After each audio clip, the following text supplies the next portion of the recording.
Welcome,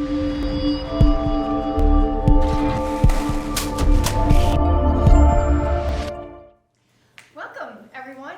It's Health History Horses once again. And if you look around, we've taken the show on the road again. We are in the historical Canfield Casino in Congress Park in downtown Saratoga Springs. This is the home of the Saratoga Springs History Museum. And I'm here with J.B. Parillo, the director of the museum, and Charlie Kuenzel, my collaborator in this adventure. Yes. And he's the president of the Saratoga History Museum. Hi, gentlemen. Hello. Welcome. And hello, anyone in this building with us? It's a little spooky Well, in here. thank you. It's nice that you acknowledge all of our friends that are invisible tonight. Yes, all the history that's enveloping us in this episode of Health History Horses. And it is summer, everyone. Can you feel it? The days are long, the temperatures are warm. The calendar may not tell us that according to the lunar calendar, but it's officially summer around here. And because it's summer, I'm starting the health piece on something that's pretty unique to summer. If you remember, last year, my summer piece was all about sun and suntan and sunburn and skin cancer and wrinkles. So I'm going to deviate from that. I talked about good stuff with vitamin D, and I talked about the bad and the skin cancer. And everyone checked their skin as we all left. But this summer, this health segment, I'm going to talk about our critters, the tick-borne illnesses.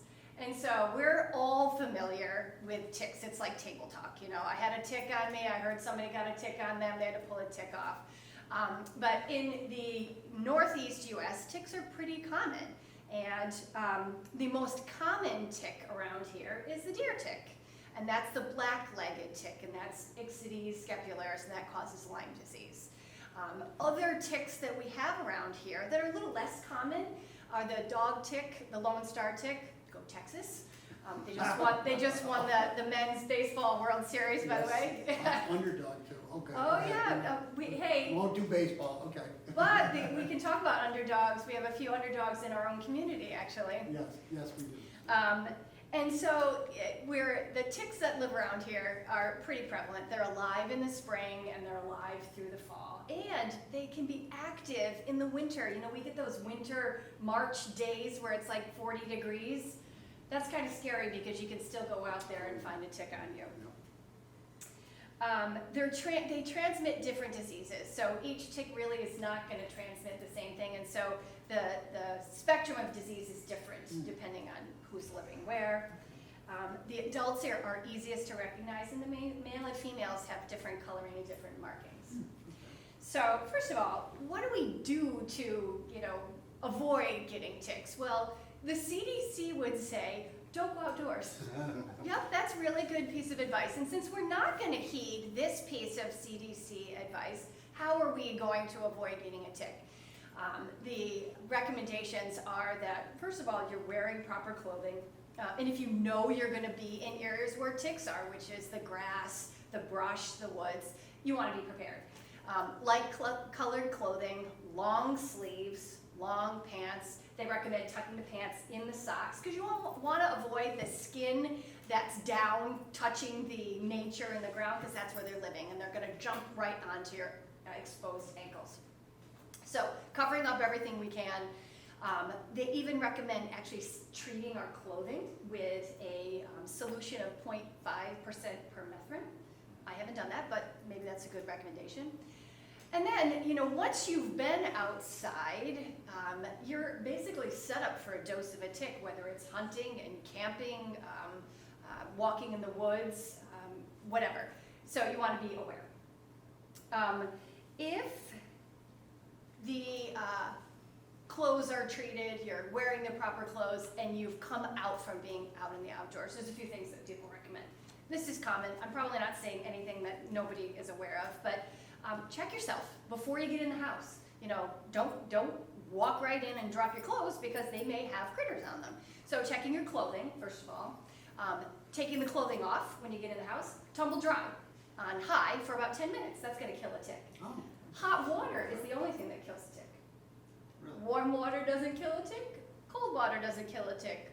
Do I wash my darks in cold? Yes, I do. So the thought that there's a tick still on them made me a little skeevy just thinking about this. So you have to hot water wash. Well, does detergent help also? Yeah, that'll kill them. Okay, But it's good. the hot water I- that's I gonna don't kill know them. just the pH enough. Yeah, no earth science for here. And you wanna check your gear too, because they're gonna jump on things like gaiters if you were wearing them, or your backpack, or your pets. You know, we leave the dog on the deck for a few extra minutes, so while he's got that nice protective collar, you know, something will jump off of him. They say jump in the shower, you know, within the first couple hours, or practically minutes that you've been outside, get in the shower and take a rinse. And do a good skin check. And so we have to talk about a skin check. It's not just looking at your skin to see if you have a tick. It's feeling them. They're 3D. They're not, you know, subtle. You're gonna feel them when you touch them. And they like to migrate from those lovely little ankles to places that are dark and warm, like behind your knees, in your ears, in your belly button, on your skin line, under your armpits, between your legs, and on your waist where it's dark and moist. So really do a good skin check and rub your hands down your skin. Yes, we're going to talk about that. So let's go on to removing a tick. All right, so if you find one on your skin, how are you going to get it off? And the most common thing is to use tweezers. All right, fine tweezers, and you're going to go right to the base of the skin and remove straight up, no twisting. Unless you have one of these from the vet, these little plastic tick removers. They are meant to be twisted, and you go right to the surface of the skin at the base of the tick, and you want to pull everything out that you can possibly see. If you think you left any parts in there, try and go back and get those out. You don't want to crush a tick with your fingers, bad idea. And once you've taken something off, dispose of it properly. Putting it in alcohol, in a baggie, wrapping it in tape, something so that in case it has a second life to it, it's not going to get on somebody else. Yeah. So let's talk about diseases of the ticks, and probably the most common one is Lyme disease. All right, the Lyme disease infection is caused by the bite of a deer tick, which is the black-legged tick most commonly, and they're tiny. They're really, really tiny when they first get on you, and that's various forms of nymph and larvae and male and female, but they tend to be small and dark. They transmit the disease, which is actually called Borrelia burgdorferi. That's the Lyme disease. And the symptoms of Lyme are like the symptoms of the common cold or COVID. You feel achy, you might have a fever, may or may not have a rash, and the rash is from the bite of the tick, right? About 30% of patients never even know they've been bitten, so they've been outside, it was something usual for them to go camping, and now they feel a little bit under the weather, so you have to be thinking about Lyme disease. Testing. You really don't need a test if you have a bullseye rash and you have the right scenario. It's probably Lyme. Let's just go and treat this. However, if we're going to test, it's usually a two-step test. And this is beyond the scope of this discussion about ELISA and Western blot. Above my pay grade too. I don't do that any longer. But if you get a blood test for Lyme and the first one's negative, in the sequence of blood testing, it's negative. You don't have Lyme disease. So you don't have to go and go any further. If you have a blood test that's positive, they're going to go on and do on that same sample a confirmatory test. And you need 2 positives on a confirmatory sample to be positive. So if the first one's negative, I think you're done. Okay. You need to have 2 positives. The incubation is usually 2 to 3 weeks, so it's not going to be immediate. So you want to watch. If you've had a tick bite and you know where it was and you remove the tick, watch that area of the skin. It's going to be the rash where the tick was in your skin. Treatment is fairly straightforward. It's antibiotics, and the most common is doxycycline. You're treated for 7 to 10 days. Doxycycline is rough on the stomach, but it's curative, all right? Unfortunately, Lyme may not be simple, and so there's a few stages of Lyme, and people have had chronic Lyme, and it's really debilitating. If it's gone beyond acute Lyme and you've missed that acute phase, you just assumed it was a common cold or COVID or whatever, and you just muddle through it, 5 days you quarantine, and you've missed that, there are some neurologic findings. A Bell's palsy, which is a facial droop. You can get a Lyme meningitis, that is awful, and you get some peripheral neuropathies where your feet are numb or tingling, burning. That's treated a little bit longer, more like 14 to 21 days, but still doxycycline, standard antibiotics. There are regimens for patients who can't tolerate doxycycline, so there are alternatives.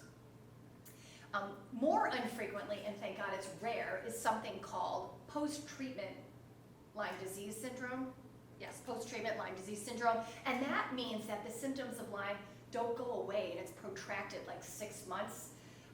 And it's believed that the Borrelia infection sparks an autoimmune type reaction in the body, and the body's trying to fight it, and the symptoms just go on. And there's no treatment for that, it's just time. Most patients do get better. Deer ticks, specifically, can also transmit one of the other diseases of a tick-borne illness, which is called anaplasmosis.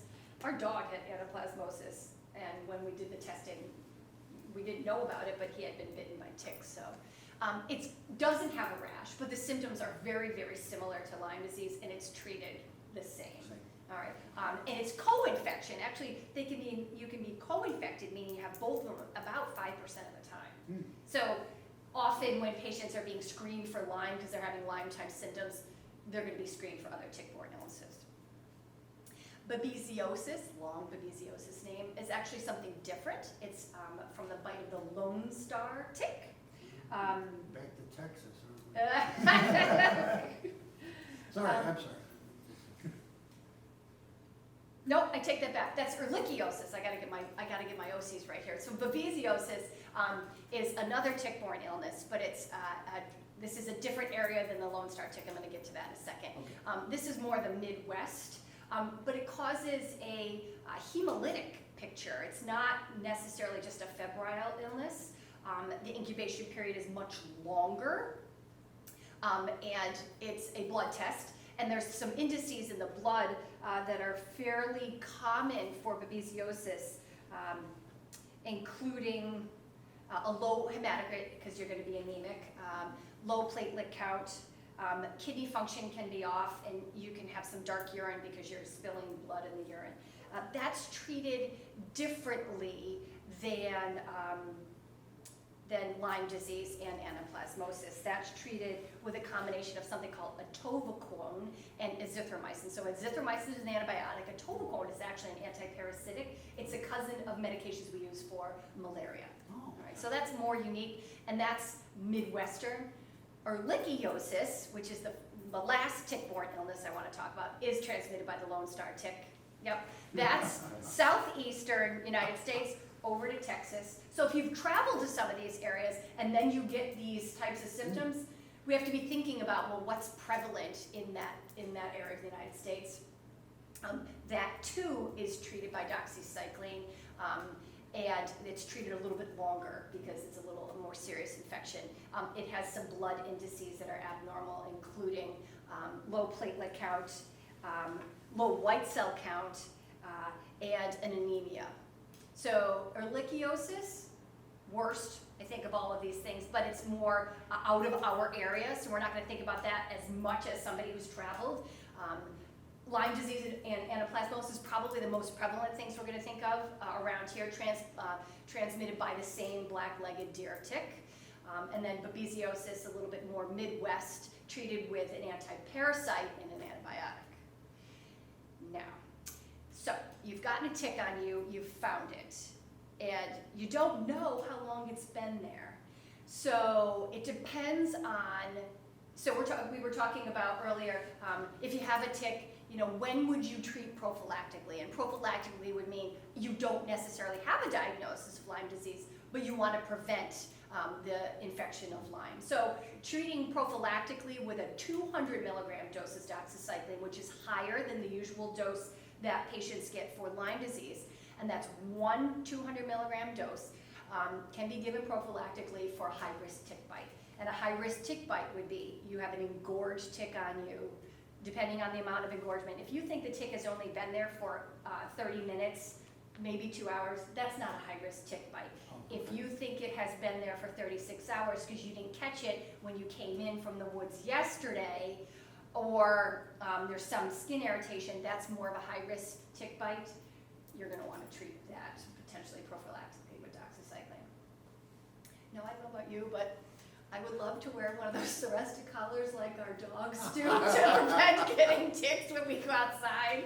So maybe someday we're going to come up with some system that we're somewhat, immune to that, and we have this barrier around us as we walk through the woods. There's my health spiel for the summer, everyone. Maybe not as glamorous as suntans and skin cancer, though. Well, So on from ticks to the history of the Canfield Casino. Jamie's going to give us a little lesson here, as he and Charlie are experts in this field. Well, thank you so much. Well, so we're appropriately, we're sitting in the Canfield Casino now, and we're in the on the second floor. And this room that we're in was one of the gambling parlors. It was called the High Stakes Gambling Room, but it's just a small picture of really what this entire the entire building was. This is probably the most historic building in the city, Saratoga Springs. It was built opened in 1870, and it was constructed and operated by a man named John Morrissey. People are kind of familiar with him. If you've ever seen the movie The Gangs of New York, it's roughly based on his life. Morrissey was an Irish immigrant. He was the head of a gang in New York City called Dead Rabbits, associated with Tammany Hall, worked for Boss Tweed, heavyweight prize fighter, world champion prize fighter actually, and also an entrepreneur. So he rose through the ranks of I wouldn't say rose through the ranks, but he came up through Tammany Hall. They helped him become established as a politician. He got him associated with folks like Commodore Cornelius Vanderbilt, and from there he ends up coming to Saratoga Springs. He starts the racetrack in 1862, and then opens this building in 1870. His desire was to make this the most elaborate and high-stakes gambling casino in the entire nation, and he really succeeded at that. Did so by operating it under some specific rules, like no women could gamble in here. They just didn't feel it was proper for a woman to come into these gambling rooms and gamble in the 19th century. No gambling on Sundays, and that was really because there were some religious leaders in Saratoga Springs that kind of asked him to keep things on the down low a little bit. So he closed on Sundays and also said, all right, and for this too, I won't call it a casino. I'll call it a clubhouse.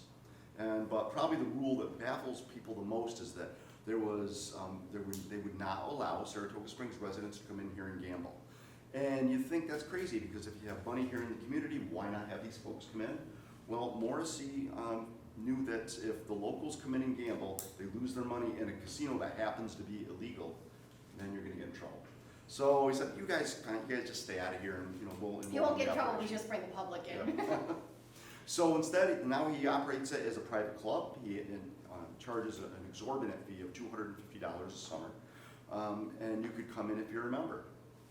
The bets in the main gambling parlor, which is actually downstairs in this building, they started at $1, went up to about $1,000 in the downstairs parlor. This room that we're in, bets started at $100, and they carried a chip valued at $10,000 in the 19th century. Today, you're probably looking at over $200,000 per chip with inflation. So just imagine, millions of dollars changing hands every night right here in this very exclusive room.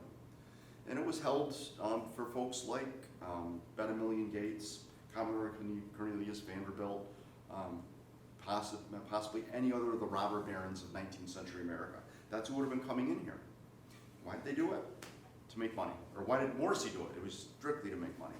And the community looks the other way all through the time that he owned it, because with the wealth that he was bringing in here, and also to the racetrack, you don't want to upset John Morrissey. You want to keep him happy, and he operated very successfully for about 8 years. He passed away in 1878, and that was in the Adelphi Hotel when he was only 47 years old. Unfortunately, a young man had kind of a rough life, so had some health ailments, but he actually died from pneumonia. So when his wife had sold the building to two partners, Albert Spencer and Charles Reed. They had it for a number of years, then eventually brought in a guy named Richard Canfield to help them out. And Canfield becomes the sole owner in 1894. So today we call it the Canfield Casino, but in the 19th century it was, when Canfield bought it, he called it Canfield's Casino. And little bolder than John Morrissey was. Was it open all year round? No, very exclusive, only July and August. And so it remained just closed and not heated and... No, there might have been probably a caretaker who lived in one of the other buildings on the grounds that would watch the buildings for Morrissey. But no, even though we see fireplaces in these rooms, these are more just for show. They could work, but I don't think they were ever fired up, truthfully. And that truly was kind of the cookie cutter for the rest of the city, because we had some of the largest hotels in the world here, and they also shuttered probably by October 1st was the end of it. Temperatures were changing, they had no heat, and they had to protect the running water that they had in the building. Plus, the summer season was over and people were back to work and things, just like they are today. So it's kind of a unique look. We love having people come into the museum because, as we always say, the city has a story. Every city has a story, but every city has a beginning to that story.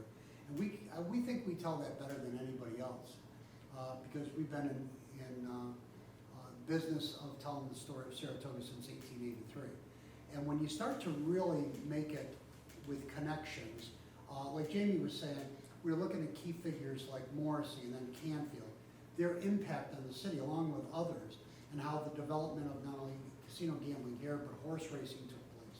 And of course, we're missing today Brian. I've got Brian's seat. For those of you that have followed us along, Brian Bouye, who's the communication director at the the National Museum of Racing, had some medical procedures and was unable to join us today. But Brian always usually anchors the horse racing part. But the whole way in which the city develops is all, I think, anchored on Morrissey and then finally Canfield. And there's other players, for sure. But there's a lot of good stories here, and we tell the story, I think, better than anybody else. So. Well, I think we do too, Charlie. Yeah. So the board's happy, the director's happy. What else can we do? So it's good stuff. But the stories are amazing here, and of course, this has also evolved. We tell the stories, as Jamie just did, about the rules of gambling, etc. But also then, we've got a secondary life here, and that secondary life is ghosts, the supernatural, the whole idea of paranormal investigation here on all 3 floors. So we were featured on Ghost Hunters on the Sci-Fi Channel. We're episode 618. Think about coming down and joining us this summer. We run ghost tours Monday, Wednesday, Friday for July and August, and then special times which we'll advertise as we get into the fall and closer to Halloween. But check out episode 618, 6th season, 18th episode. Take a look at what they found was going on here that we put up with every single day. It's to the point now where things happen to us and we don't even mention it to each other because it's like, and it'll pop up in conversation a week later and go, oh yeah, that happened to me then. Yeah, oh, forgot. Yeah, that again. So it's kind of fun. There's a lot of stuff.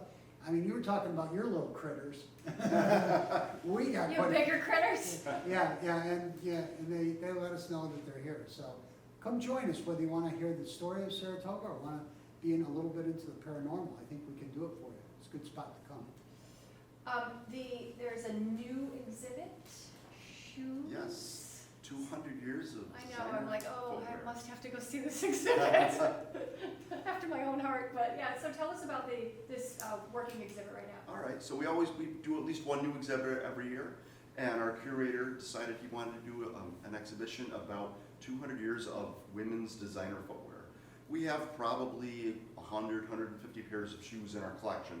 So he picked his favorite 65 pairs of shoes. Most of them are probably the best ones, and they're generally Victorian.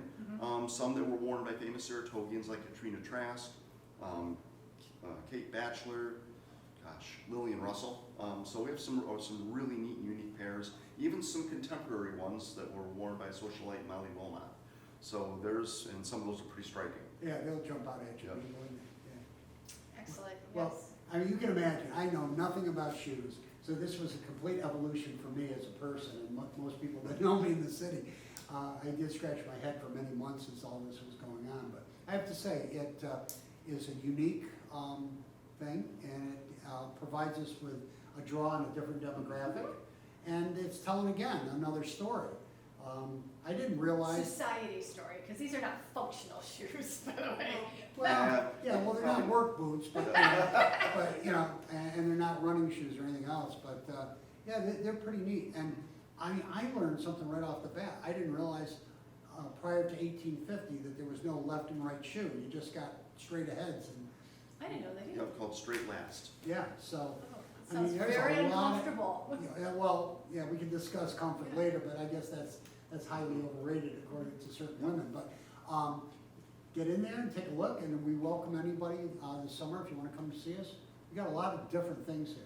Our exhibits on the hotel, that tells a tremendous story, because you got to remember, Saratoga is the #1 tourist destination in the United States in the 1800s.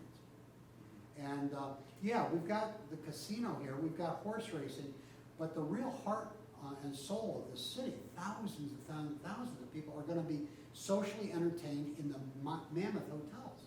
And our story, just off of this room on hotels, which we've had for a while, is going to stay for a while, because it's so vivid in terms of what it provides.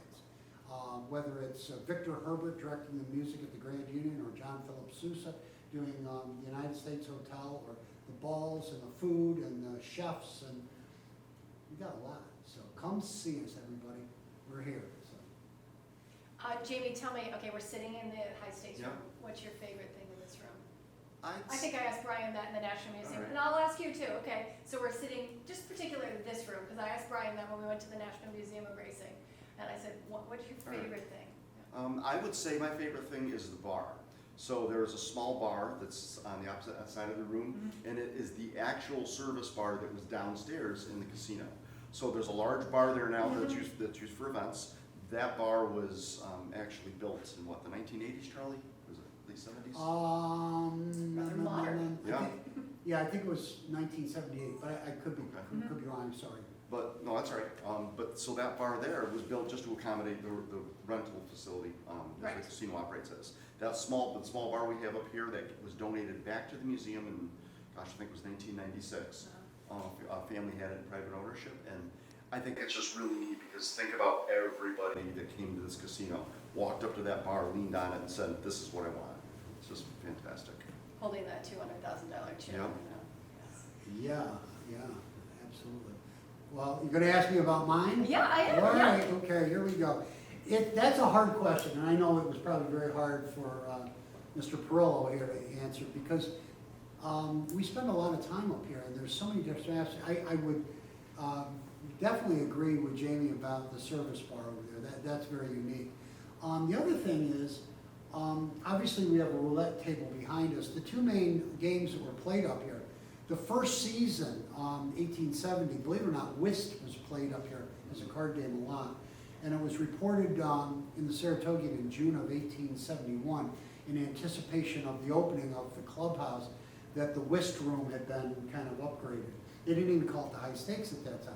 But then it eventually got right into High Stakes, like we talked about, and Jamie mentioned the status and the height of value of the chips and things, which is phenomenal. But I think I'm going to pick the Faro table, which is over to your right.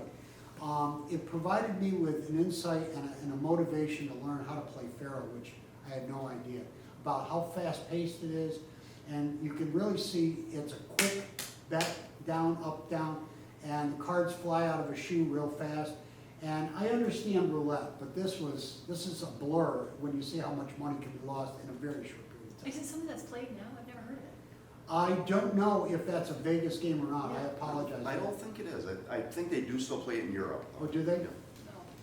But that was an eye-opener for me. I mean, there's a lot of other great pieces in here, and you know, our curator Michael Levinson's done a wonderful job of bringing back to the original colors and the color of the woodwork and things like that. That took a long time, a lot of research too, in terms of many layers. This thing has been painted and redone, and to go all the way back and get the right colors and then match them so that everything is up period.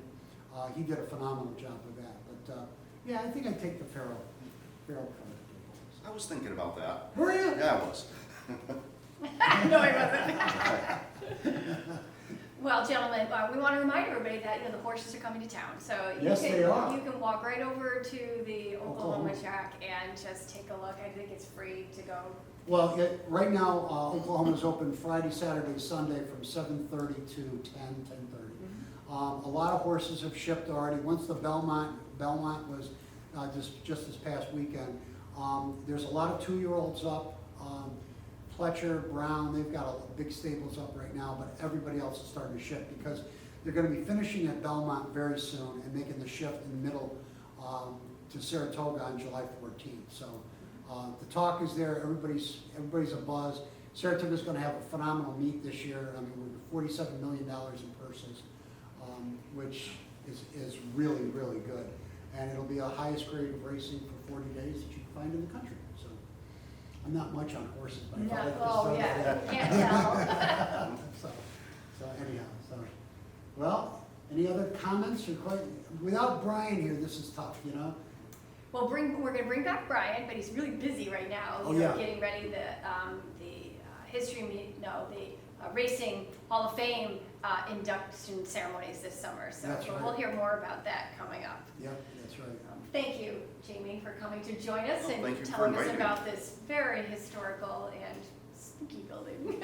Well, I'll tell you, on behalf of the board, we're very grateful that you would allow the taping of this one to be in our house. Ah, yes. So it's a home game, so we like home Yeah. games. So. Yes. So, Yeah, so who knows where we'll be next, everyone. that's right. But thanks, gentlemen. Thank you so Thank much. you. Yeah, happy summer, it's June, and stay tuned for more health, history, and horses.